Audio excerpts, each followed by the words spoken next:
And we also want to talk about this story with Serge Brammertz, who was on the Mladic case for many years. He was the chief prosecutor at the UN Tribunal for the former Yugoslavia, and he joins me now from The Hague. Welcome, and thanks for talking to DW. You dedicated a big part of your life to bringing Ratko Mladic to justice. What is your reaction today? Well, we are obviously very pleased with the judgment. Today, I just met with the mothers of Srebrenica, with the survivors and my team. And of course, they are very satisfied with this decision as we are.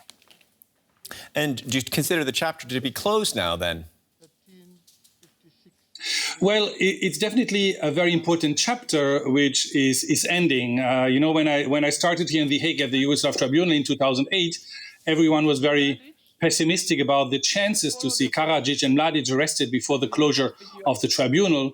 Today, also Mladic got his final judgment, a life sentence for the massive crimes committed.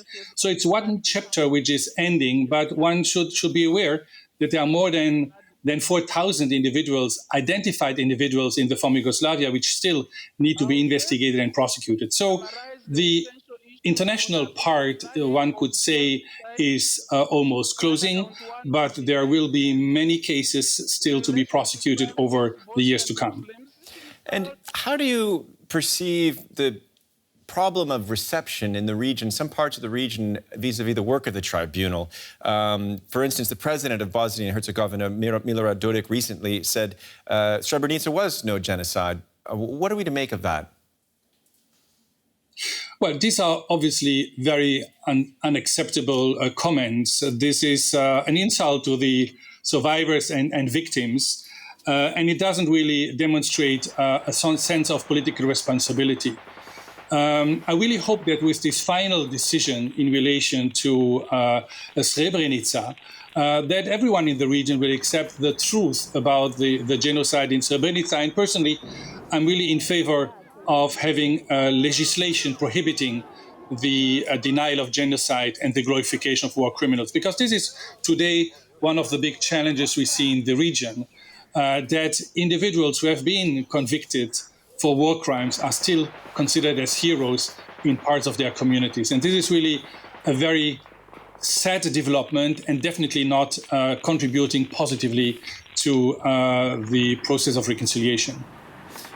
Can you tell me a little bit about the legacy of the tribunal? Because it's not just about a region. It really set an example, I think, around the world when it began its work. Has it changed things in terms of bringing war criminals to justice around the globe? Well, it was definitely extremely important for the hundred thousands of victims in the former Yugoslavia. I don't think that without the creation of the Yugoslav Tribunal, they would have seen justice being done.